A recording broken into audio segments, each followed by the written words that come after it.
ಕೋಗಿಲು ವಿಚಾರವಾಗಿ ಸತ್ಯಶೋಧನಾ ಸಮಿತಿ ಇವತ್ತು ವರದಿಯನ್ನು ಕೊಟ್ಟಿದ್ದಾರೆ. ಸನ್ಮಾನ್ಯ ವಿಶ್ವನಾಥ್ ಅವರು ಆ ಸ್ಥಳಕ್ಕೆ ಹೋಗಿ ಕಳೆದ 1 ವಾರಗಳ ಕಾಲ ಅಧ್ಯಯನ ಮಾಡಿ ದಾಖಲೆಗಳನ್ನು ಸಂಗ್ರಹ ಮಾಡಿ ಇವತ್ತು ಕೊಟ್ಟಿದ್ದಾರೆ. ನಾವು ಗವರ್ನರ್ಗೂ ಕೇಳಿದ್ದೀವಿ. 36 ಲಕ್ಷ ಜನ ವೆಯ್ಟಿಂಗ್ ಮಾಡ್ತಾ ಇದ್ದಾರೆ. ದುಡ್ಡು ಕಟ್ಟಿ 50,000 ಕಟ್ಟಿದ್ದಾರೆ, 1 ಲಕ್ಷ ಕಟ್ಟಿದ್ದಾರೆ, ಕೆಲವರು 10 ಲಕ್ಷ ಕಟ್ಟಿದ್ದಾರೆ. 36 ಲಕ್ಷ ಜನ ವೆಯ್ಟಿಂಗ್ ಮಾಡ್ತಾ ಇರೋರು ಬಿಟ್ಬಿಟ್ಟು ಯಾವುದೋ ಕೇರಳದ ಕೋಗಿಲೆ ಕೂಗ್ತು ಅಂತೇಳಿ ಕೇರಳದ ಕೋಗಿಲೆ ಕೂಗಿದ್ಕೋಸ್ಕರ ಇಲ್ಲಿ ನಮ್ಮ ಕೋಗಿಲೆಗಳೆಲ್ಲ ಬಾಯಿ ಮುಚ್ಕೊಂಬಿಟ್ಟವೆ. ನಮ್ಮ ರಾಜ್ಯದಲ್ಲಿ ಇರ್ತಕ್ಕಂಥ ಕಾಗೆಗಳೆಲ್ಲ ಬಾಯಿ ಮುಚ್ಕೊಂಬಿಟ್ಟವೆ. ಇವತ್ತು ಕೇರಳದ ಸರ್ಕಾರ ಕರ್ನಾಟಕವನ್ನು ಆಳ್ತಾ ಇದೆಯಾ? ಕೇರಳದಲ್ಲಿರುವ ವೇಣುಗೋಪಾಲ್ ಅವರು ಅಲ್ಲಿನ ಮುಖ್ಯಮಂತ್ರಿ, INDA ಪಾರ್ಟ್ನರ್ ಮುಖ್ಯಮಂತ್ರಿ, ಇಂಡಿ ಒಕ್ಕೂಟ ಮುಖ್ಯಮಂತ್ರಿ, ಅವ್ರು ಹೇಳ್ದಂಗೆ ಕೇಳ್ತಾ ಇದೆಯಾ? ನಮಗೆ ಆಶ್ಚರ್ಯ ಆಗೋದು, ಈಗಾಗಲೇ ಆನೆ ತುಳಿದಿದ್ದಕ್ಕೂ ಕರ್ನಾಟಕದ ಆನೆ ಅಂತ ಹೇಳಿ 30 ಲಕ್ಷ ಕೊಟ್ರಿ.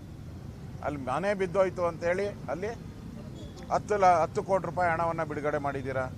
ಈಗ ಕೋಗಿಲು ಅಲ್ಲಿ ಕೇರಳದವರು ಯಾರೋ ಬಾಂಗ್ಲಾದೇಶದವ್ರು ಇದ್ದಾರೆ ಅಂತೇಳಿ,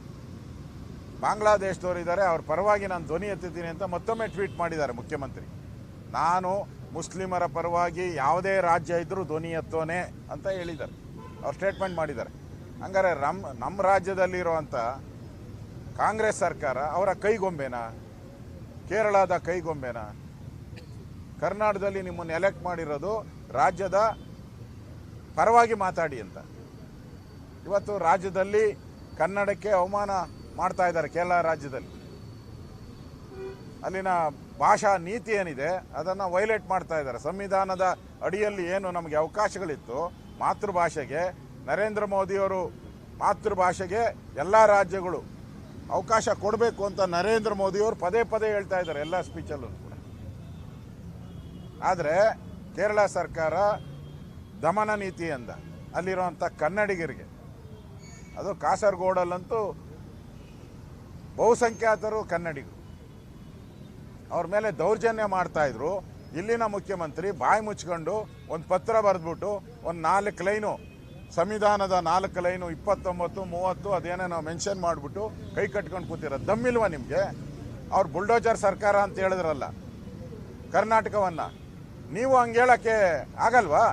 ಕೇರಳ ಬುಲ್ಡೋಜರ್ ಸರ್ಕಾರ ಅಂತ ಹೇಳೋಕ್ಕೆ ನಿಮಗೆ ತಡೆ ಬಂದಿರೋದೇನು? ನಿಮ್ಗೆ ಯಾರು ತಡೆದಿದ್ದಾರೆ? ನಿಮ್ಮ ಪಾರ್ಟ್ನರ್ ಅಲ್ಲ ಅವರು. ಹೇಳಿ ಧೈರ್ಯವಾಗಿ. ಹೇಳುವಂಥ ಧೈರ್ಯವನ್ನು ಇವತ್ತು ರಾಜ್ಯ ಸರ್ಕಾರ ಕಳ್ಕೊಂಡಿದೆ. ಅದರಿಂದ ಕೋಗಿಲು ವಿಚಾರವಾಗಿಯೂ ಕೂಡ ನಾವು ಹೋರಾಟವನ್ನು ಈಗಾಗಲೇ 4-5 ಹೋರಾಟಗಳನ್ನು ನಾವು ಮಾಡಿದ್ದೀರಿ.